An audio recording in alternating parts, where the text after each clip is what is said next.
कि कहियो कोरवे में बीतत रहे रात हो, अब तू बनेलू अनजान। कि कहियो कोरवे में बीतत रहे रात हो, अब तू बनेलू अनजान।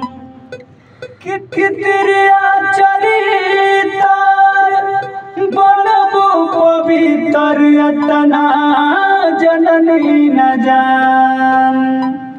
कि तोहरा के मानली जनवों से ज्यादा मुहवा फिर तारू जान। कि लागत लेबू का परान है,